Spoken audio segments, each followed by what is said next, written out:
안녕하세요. 시청자 여러분을 위한 건강솔루션 TV닥터 처방전입니다. 오늘의 건강 주제는 대표적인 허혈성 심질환입니다. 심장내과 전문의 윤용훈 선생님 모시고 자세하게 알아보겠습니다. 어서 오세요. 네, 안녕하세요. 심장내과 전문의 윤용훈입니다. 반갑습니다. 반갑습니다, 선생님. 먼저 이 심장, 우리 인체에서 아주 중요한 역할을 하잖아요. 이 허혈성 심질환은 심장에 어떤 이상이 생기는 걸 말하는 건가요? 먼저 심장의 기능은 일종의 펌프로서 우리 몸 곳곳에 혈액을 공급해주는 역할을 합니다. 네. 이 심장 스스로에게도 혈액을 공급하는 혈관이 필요한데 그 혈관을 심혈관 또는 관상동맥이라고 합니다. 허혈성 심장 질환은 이 관상동맥이 좁아지거나 막혀서 심장 근육의 산소와 영양 공급이 부족해지는 질환입니다. 네. 혈관이 좁아지는 원인은 혈액 내의 콜레스테롤 찌꺼기가 혈관벽에 쌓이는 동맥 경화 현상에 의해 발생을 하는데 여러 위험인자들이 이 현상을 촉진하게 됩니다. 허혈성 심질환은 중증도에 따라 크게 두 종류, 협심증과 심근경색으로 나눌 수 있습니다. 네, 관상동맥이 좁아지거나 막혀서 그리고 심장에 산소와 영양 공급이 제대로 이루어지지 않아서 발생하는 게 이 허혈성 심질환이네요. 오늘 크게 두 종류로 나누어서 자세히 알아볼게요. 먼저 이 협심증이란 어떤 건가요? 관상동맥이 동맥 경화 현상으로 인해 일정 부분 이상 좁아지게 되면 심장 근육으로 혈류가 감소하게 됩니다. 그렇다고 하더라도 대부분의 경우에는 안정시, 즉 가만히 있을 때에는 혈류가 부족하지 않습니다. 그러나 사람이 활동할 때, 예를 들면 오르막을 걷거나 뛰거나 무거운 것을 들게 되면 심장의 부담이 증가하게 됩니다. 네. 좁아진 혈관으로 인해서 혈류가 충분히 심장 근육에 공급되지 못하게 되면 허혈, 즉 심장 근육으로의 혈류 부족 현상이 생기게 됩니다. 이때 환자는 가슴의 통증을 느끼게 되고 이 질환이 바로 협심증입니다. 그렇군요. 가슴 통증이 협심증의 전조 증상이라고 할 수 있겠네요. 가슴 통증도 뭐 다양하게 나타날 것 같은데 어떻습니까? 협심증은 가슴 통증이 가장 대표적인 증상입니다. 보통 가슴 중앙 또는 왼쪽 가슴 부위에서 발생합니다. 주로 환자들이 호소하는 표현으로는 뻐근함, 압박감, 쥐어짜는, 조이는 가슴 통증이 많습니다. 보통 계단을 오르거나 달리기를 하는 등 활동 시에 악화가 되고 네. 5분에서 10분 정도 지속이 되다가 안정을 취하면 호전되는 양상을 보입니다. 가슴 통증으로 병원에 내원해서 협심증으로 진단을 받게 되면 어떤 치료를 진행하게 되는 건가요? 네, 협심증의 치료는 크게 두 가지입니다. 첫 번째는 약물 치료, 두 네. 번째는 재계통 치료입니다.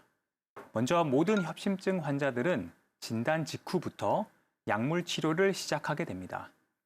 약물의 효과는 혈관 확장, 심박수 감소를 통해서 가슴 통증을 완화시켜주고 혈관의 협착 진행을 억제하는 효과를 가지고 있습니다.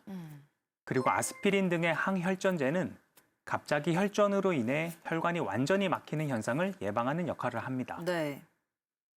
재계통 치료는 혈관을 다시 열어주는 치료이고 두 가지 방법, 시술적 방법과 수술적 방법이 있습니다. 먼저 중재 시술은 우리 손목이나 사타구니의 혈관을 통해서 가는 도관을 통해 심장 혈관에 금속 스텐트를 삽입해서 혈관을 열어주는 방법입니다. 수술적 치료는 가슴을 여는 개흉 수술로 몸의 다른 혈관을 관상동맥으로 이어주는 수술입니다. 네. 이러한 재계통 치료의 결정과 선택은 환자 상태와 혈관의 형태에 따라 심장 전문의와 환자가 상담을 하여 적절한 치료 방법을 정하게 됩니다. 네, 가슴이 뻐근하고 쥐어짜는 듯한 통증이 지속적으로 느껴지신다면 협심증 의심해 보시고 심장내과 전문의에게 꼭 진료를 받아보세요. 똑똑 쌤 도와주세요. TV닥터 처방전, 지금부터는 개인 맞춤형 처방전을 받아보도록 하겠습니다. 첫 번째 사례자부터 만나볼게요. 안녕하세요. 숨이 가쁜 운동을 하거나 가끔 스트레스를 받는 일이 있으면 10분 정도 가슴이 아프더라고요. 그러다가 잠시 쉬면 그 통증이 사라지고요. 어디가 아픈 건 아닌지 최근에 병원에 가봤더니 협심증이라고 하네요. 제가 건너듣기로는 이 협심증이 심해지면 심근경색으로 이어진다던데 꼭 다 그런 걸까요? 라고 사연을 보내주셨습니다. 이 협심증이 심해지면 심근경색으로 진짜 이어지는 거예요, 선생님? 협심증에 더 진행된 상태가 심근경색입니다. 혈관 협착이 더 심해지거나 갑자기 혈전으로 인해 막히게 되면 네. 심장 근육으로의 혈류가 완전히 차단이 되면서 심장 근육이 괴사, 즉 손상이 되기 시작합니다. 이 현상을 심근경색이라고 합니다. 일반적으로 심근경색 환자들은 협심증과 비교했을 때 양상은 비슷하나 더 심하고 지속적인 가슴 통증을 호소합니다. 네. 그리고 심장 기능이 저하되면서 저혈압, 실신, 심정지와 같은 심각한 합병증이 동반될 수 있습니다. 네, 심한 가슴 통증이 지속되는 이 협심증일 경우에 심근경색으로 이어지지 않도록 주의와 관리가 필요하겠습니다. 자, 그럼 두 번째 사례 만나볼게요. 안녕하세요. 심근경색을 앓고 계십니다. 우리 아버지께서요. 저는 출가해서 살고 있기 때문에 어머니와 단둘이 지내시는데요. 어머니가 항상 불안해하십니다. 만약 위급한 상황이 생겼을 때 어떻게 대처해야 하냐고요. 급성 심근경색이 발생했다면 어떻게 조치를 취해야 할까요? 라고 사연을 보내주셨습니다. 아버지께서 어머니랑 살고 계시기 때문에 아버지가 갑자기 이렇게 되시면 어떻게 조치를 취해 주셔야 하는지 궁금하신 것 같아요.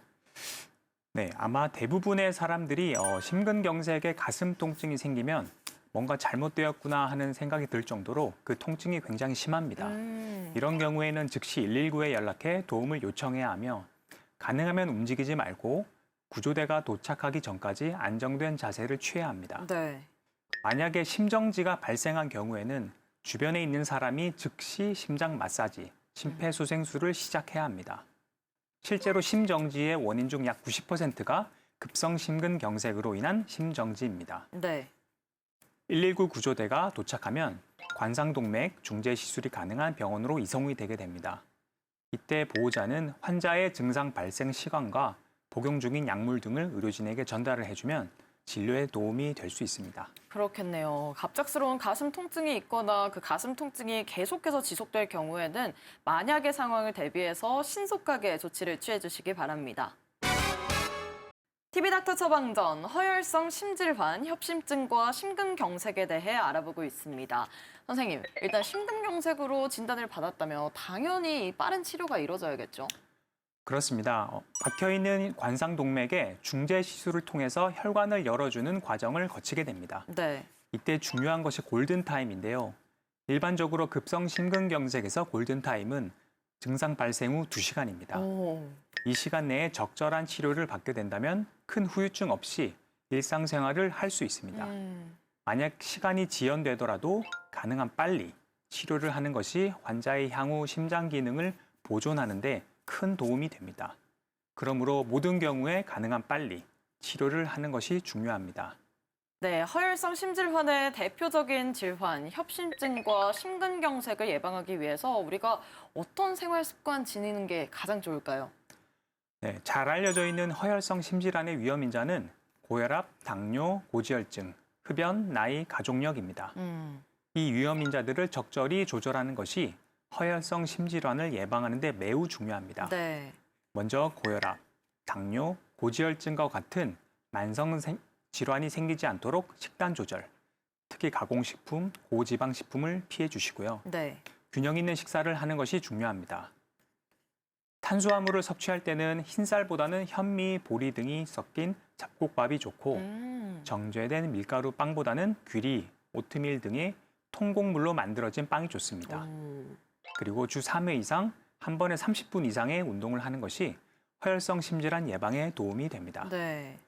현재 흡연을 하고 있다면 금연을 하는 것만으로도 허혈성 심질환의 위험을 30% 이상 감소시킬 수 있기 때문에 필수적으로 금연을 해야 합니다.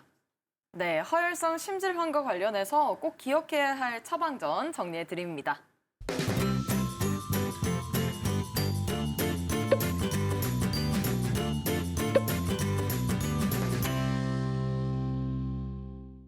네, TV닥터 처방전 오늘은 허혈성 심질환에 대해 알아봤습니다. 선생님 마지막으로 정리 한 말씀 부탁드립니다.